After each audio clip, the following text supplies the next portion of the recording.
All right, let's dive right in.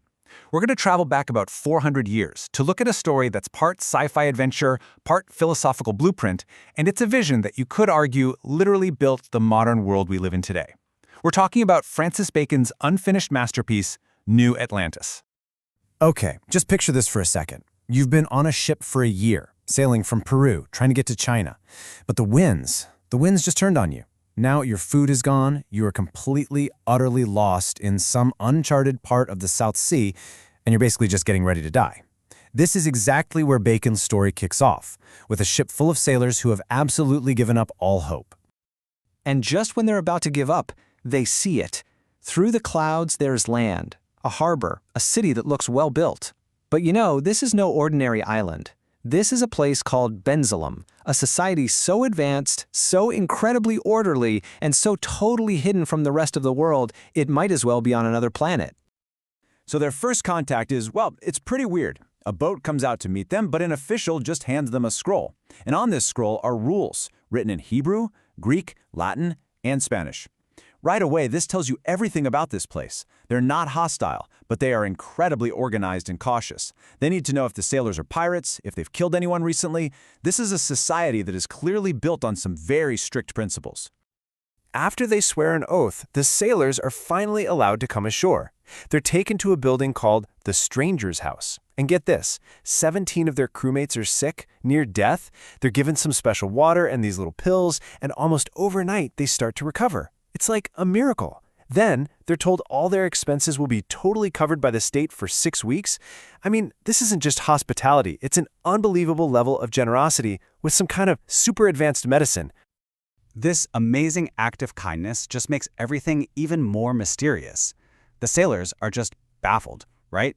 How can this island, which nobody in Europe has ever even heard of, know all their languages, their customs? They even have a copy of the Bible that they say they received miraculously from the sea. The governor of the stranger's house finally agrees to explain. And what he tells them, well, it's the secret heart of Bensalem. The secret to all of Bensalem's wealth, its knowledge, its very existence, it all comes from an institution called Solomon's House. Now, Solomon's House isn't just a college or a university. As one of its leaders, one of its fathers, explains, its whole purpose is the knowledge of causes and secret motions of things, and the enlarging of the bounds of human empire to the effecting of all things possible. So, what does that actually mean? In simple terms, it's a state-funded research institute that's dedicated to using science to master nature for the good of all people. And the things they can do are just astounding, especially when you remember this was written in the 1620s. They have deep caves for experiments, tall towers for predicting the weather, gardens for crossbreeding plants, labs where they can apparently bring creatures back from the dead, sound houses to send voices over long distances, and even engine houses for creating flying machines. Think about that. Bacon was dreaming up submarines, telephones, airplanes, and genetic engineering almost 400 years ago. It's incredible. So, how do they know so much about the outside world if they're hidden away? Well, every 12 years, they send out ships in secret. But these ships, they're not looking for gold or jewels or spices. Their crew, called the Merchants of Light, travel the globe in disguise, and their only job is to collect books, samples, and information on every new discovery and invention. Their only currency is knowledge. A world run by scientists trading only in knowledge, all for the good of humankind. I mean, who could possibly dream something like this up? Well, it turns out it was a man who was both a towering genius and, in a lot of ways, a pretty deeply flawed political operator, Francis Bacon. The contrast in Bacon's life is just wild. On one hand, you have this brilliant mind that Queen Elizabeth called her little Lord Keeper. This is a philosopher who literally died stuffing a chicken with snow to test a theory about refrigeration. But on the other hand, you have a corrupt politician who took massive bribes, who betrayed his own friend, the Earl of Essex, to make sure he was executed, and who spent his whole life just sucking up to people to get more power. He was a true visionary, but he was trapped in the grubby, dirty politics of his day. When he was finally caught and convicted for all that corruption, Bacon's response was fascinating. He admitted he was guilty, but he also claimed he was still the most just judge of his time. He famously said that his conviction was the justest censure in Parliament that was these 200 years. It's like he saw his own personal downfall as a necessary sacrifice for the progress of justice itself, a theme that you see again and again in his work. See, New Atlantis wasn't just some fantasy story. It was the fictional version, the advertisement really, for Bacon's real-life mission to completely tear down and rebuild the way we think and learn. Bacon was just so frustrated with the philosophy of his era, which was all about something called scholasticism. He saw it as people just trying to win arguments based on what old books from guys like Aristotle said. He called it cobwebs of learning. Intricate and clever-looking, but totally useless. He argued that the whole point of knowledge shouldn't be to win a debate. It should be to command nature and create actual real-world benefits for people.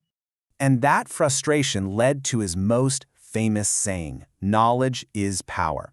Now, for Bacon, true knowledge wasn't some abstract idea. It was practical. It was something you could use to make life better, to cure diseases, to invent new technologies, and to build a better world. So how do we get this useful knowledge? Bacon proposed a new tool, a new organon, to replace the old logic of Aristotle. It's a pretty rigorous process. First, you collect every single possible example of the thing you're studying. Then you methodically start filtering out all the cases where it doesn't happen. And through that process of elimination, you eventually get to the true cause. It's a method built entirely on data and experiments, not just clever arguments in a library.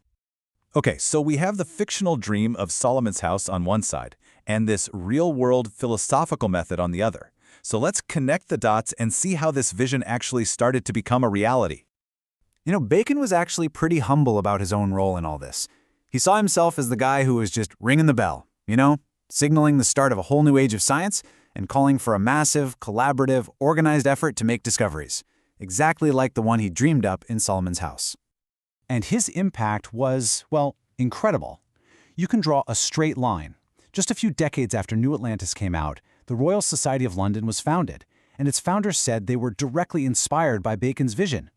And that core idea of organized, state-supported research for the public good, it became the blueprint for everything that followed: modern research universities, government labs, and even huge global collaborations today, like the Human Genome Project.